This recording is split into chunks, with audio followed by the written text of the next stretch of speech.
भविष्य दर्शन चैनल में आपका हार्दिक स्वागत है। भविष्य दर्शन चैनल आपके लिए लेकर आ रहा है विभिन्न लग्नों में उत्पन्न जातकों की विशेषताएं तथा भावेशों की शुभाशुभता। प्रिय मित्रों, ग्रह तो शुभ, पापी या क्रूर होते ही हैं, परंतु भाव भी शुभ या अशुभ होते हैं। फलित के संबंध में शुभ भाव का स्वामी शुभ तथा अशुभ भाव का स्वामी अशुभ होता है। ऐसे अशुभ भावेश की स्थिति व दृष्टि दोनों ही अशुभ होती हैं। यह तथ्य महत्वपूर्ण है कि भाव में स्थित ग्रह की अपेक्षा भावेश अधिक महत्वपूर्ण होता है, क्योंकि भावेश तो मकान मालिक है, जबकि उस भाव में स्थित ग्रह किराएदार। जो पाठक यह जानना चाहते हैं कि उनकी कुंडली में विभिन्न भावों के स्वामी कौन कौन से ग्रह हैं तथा वे भावेश उनके जीवन में शुभ फलदायक यानी कि कारक रहेंगे या अशुभ फलदायक यानी कि अकारक रहेंगे, उन्हें अपनी लग्न वाली कुंडली से यह ज्ञात हो जाएगा कि उनके जीवन में विभिन्न पहलुओं जैसे शरीर, धन, पराक्रम, सुख, संतान, रोग, पत्नी और आयु, भाग्य, कर्म, आय और व्यय, इस प्रकार के जो हमारे ये 12 भाव हैं, इन भावों की स्थिति हमारे लग्न के हिसाब से कैसी रहेगी। जैसे ये तुला लग्न की कुंडली है, तो तुला लग्न से हम ये देखेंगे कि भावेश जो है किस किस प्रकार की स्थिति हमारी कुंडली में बना रहे हैं और उनका हमारे लिए किस प्रकार का कौन कौन से ग्रह हमारे लिए कारक होंगे और कौन से ग्रह हमारे लिए अकारक रहेंगे। अब एक चीज आपको और बताता हूं इसमें कि सूर्य और चंद्रमा, ये जो 2 ग्रह हैं, ये केवल एक एक राशि के, क्रमशः सूर्य जो है सिंह राशि और चंद्रमा जो है वो कर्क राशि के स्वामी हैं। इसलिए ये दोनों केवल एक एक भाव के स्वामी ही बन पाते हैं, परंतु शेष जो 5 ग्रह हैं, जैसे मंगल है, बुध है, गुरु है, शुक्र है और शनि है, ये 2-2 राशियों के स्वामी होने से 2-2 भावों के स्वामी बन जाते हैं। जैसे आप यहां देख रहे हैं कुंडली में, ये तुला लग्न की कुंडली है। तुला लग्न की कुंडली में सूर्य जो है यहां पर एकादशी से और चंद्रमा 10वें से, जबकि मंगल द्वितीयेश यानी कि धनेश और सप्तमेश हो जाते हैं। बुध जो है यहां पर आप देख रहे हैं भाग्येश और द्वादशेश हो जाते हैं। गुरु यहां पर तुला लग्न की कुंडली में तृतीयेश और षष्ठेश हो जाते हैं। शुक्र जो है लग्नेश और अष्टमेश हो जाते हैं, जबकि शनि चतुर्थेश, सुखेश और संतानेश या पंचमेश भी हम इनको कहते हैं। इस तरह से जो है 2-2 भावों के स्वामी हो जाते हैं। अब ये तुला लग्न की कुंडली है। इस तुला लग्न की कुंडली में आप देख रहे हैं ये लग्न में तुला लग्न है, तो तुला लग्न का लग्नेश क्या हो गया? भावेश शुक्र। यहां पर द्वितीय भाव का भावेश क्या हो गया? वृश्चिक राशि है तो मंगल। तृतीय भाव में धनु राशि है तो भावेश क्या हो गया? गुरु। चतुर्थ इसमें चौथे घर में यानी कि चतुर्थ भाव में मकर राशि है, इसलिए भावेश कौन सा हो गया? शनि। पंचम भाव में भी आप देख रहे हैं कुंभ राशि है, तो कुंभ राशि का स्वामी भी शनि है, इसलिए पंचमेश जो है शनि हो गया। और छठे में यहाँ पर मीन राशि है, मीन राशि का स्वामी है गुरु, इसलिए षष्ठेश जो है गुरु हो गया। सप्तम भाव में आप देख रहे हैं यहाँ पर मेष राशि है, मेष राशि का स्वामी है मंगल, इसलिए मंगल जो है सप्तमेश हो गया। आठवें भाव में आप देख रहे हैं यहाँ पर वृषभ राशि है, वृषभ राशि का स्वामी है शुक्र, इसलिए अष्टमेश जो है शुक्र हो गया। नवम भाव में मिथुन राशि है, मिथुन राशि के होने से मिथुन राशि का स्वामी है बुध, इसलिए नवमेश या भाग्येश जो है बुध हो गया। 10वें घर में या 10वें भाव में आप देख रहे हैं कर्क राशि है, कर्क राशि का है चंद्रमा स्वामी, इसलिए दशमेश या कर्मेश जो है चंद्रमा हो जाएगा। उसी प्रकार से 11वें घर में सिंह राशि है, सिंह राशि का स्वामी है सूर्य, इसलिए एकादशी या आयेश जो है वो सूर्य कहलाएगा। ठीक इसी तरह से 12 भाव में कन्या राशि के होने से कन्या राशि का स्वामी है बुध, इसलिए द्वादशेश या व्ययेश जो है बुध हो जाएगा। तो इस तरह से आपने ये भावेश के बारे में जाना। अब आपको एक और बात बताता हूं, भावों की जो शुभाशुभता है उसमें जो हमारा लग्न भाव है, ये लग्न भाव यानी कि जिसको हम प्रथम भाव भी कहते हैं, ये उत्कृष्ट भाव कहलाता है। जबकि त्रिकोण भाव, त्रिकोण है हमारा पंचम और नवम, पंचम और नवम भाव का जो भावेश होता है वो अति उत्तम भाव कहलाता है। ये भावों की शुभाशुभता है। केंद्र जो है चौथा, सातवां और 10वां, ये जो भाव है हमारे, ये उत्तम भाव कहलाते हैं।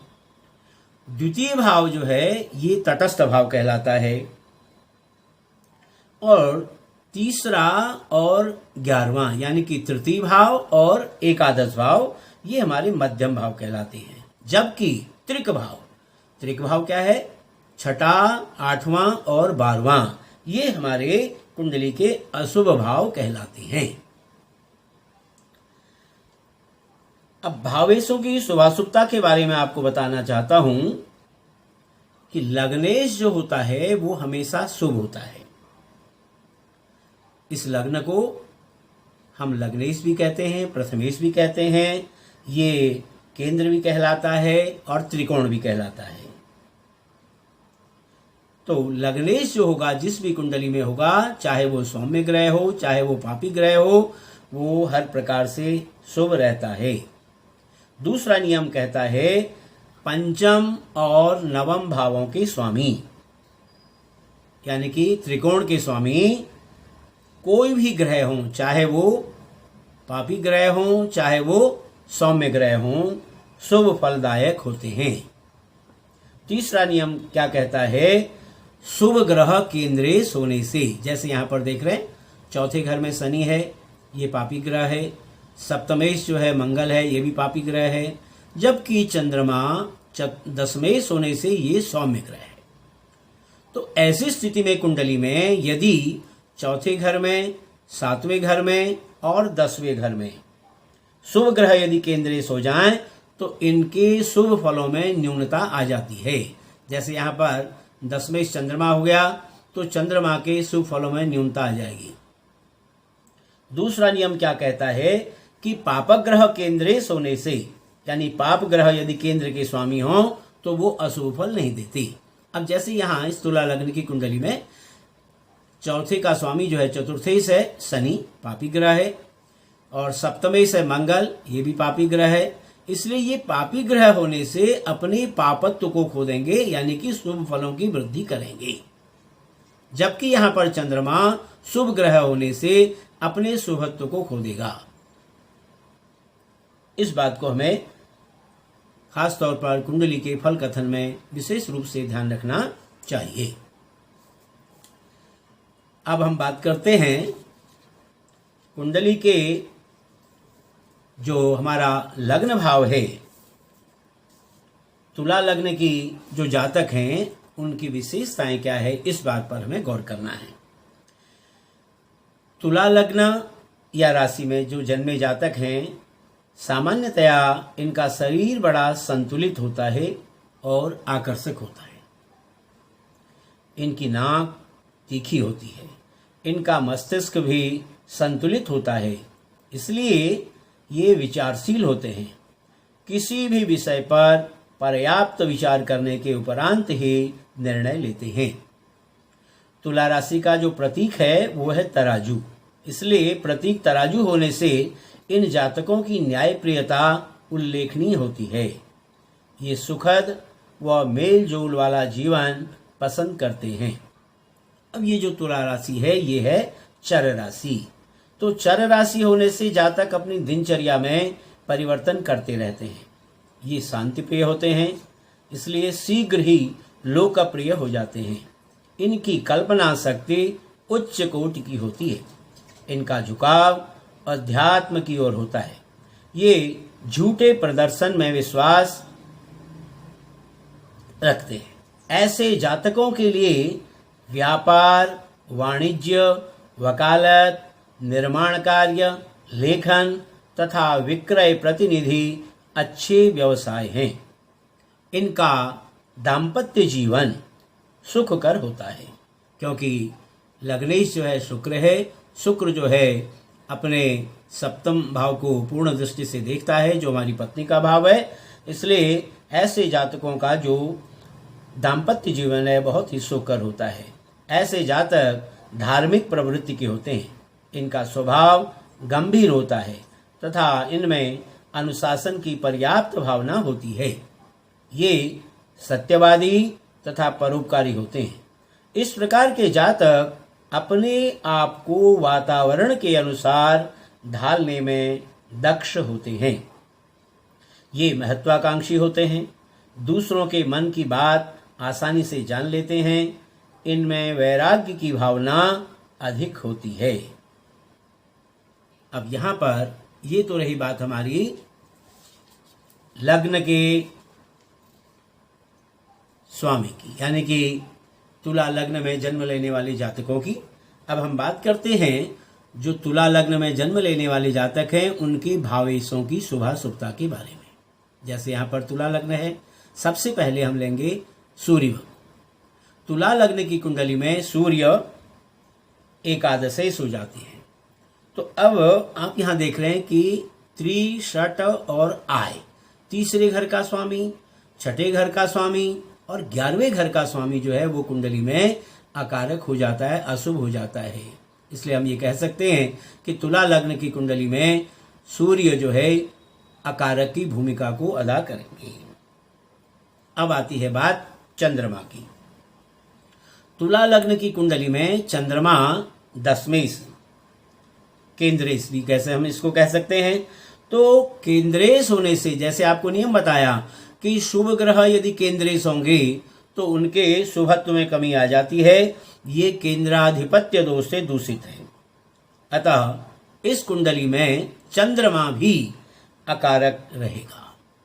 तुला लग्न की कुंडली में सूर्य एकादशेश होने से अकारक हो गया और उसी प्रकार चंद्रमा भी जो है शुभ ग्रह केंद्रेश होने से अकारक हो गया। अब हम बात करते हैं मंगल की। अब यहां देखिए आप, मंगल जो है तुला लग्न की कुंडली में द्वितीय से धनेश और सप्तमेश। तो सप्तमेश पापक ग्रह होने से शुभ है। आपको बता नियम क्या था कि यदि पापक ग्रह केंद्रेश होंगे तो वो शुभ फलों को देंगे। तो इसलिए यहाँ पर मंगल सप्तमेश होने से ये शुभ फलदायक है। परंतु द्वितीय होने से तटस्थ है। आपको बताया कि द्वितीय जो होता है वो तटस्थता की भूमिका अदा करता है। तो साथ ही यह दोनों ग्रह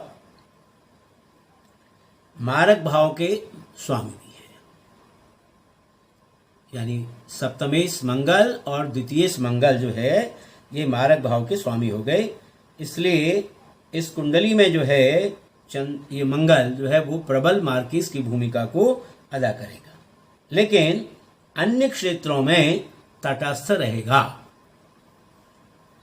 तो कुल मिलाकर हम ये कह सकते हैं कि तुला लग्न की कुंडली में मंगल मार्किस की भूमिका को अदा करके यहाँ पर अन्य स्थिति में जो है ये तटस्थता की भूमिका को भी अदा करेगा। अब हम बात करते हैं बुध की।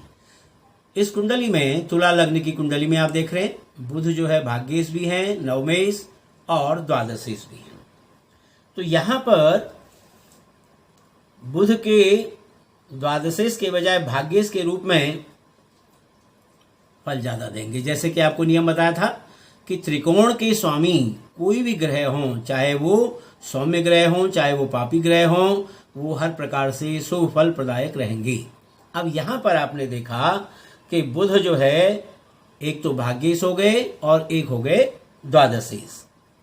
यहाँ बुध द्वादशेश के बजाय जो है भाग्येश यानी कि त्रिकोणेश के रूप में फल देने से शुभ फल दायक और कारक ग्रह रहेगा, परंतु इसकी शुभता सामान्य ही रहेगी क्योंकि द्वादशेश का भी प्रभाव इस बुध पर पड़ेगा।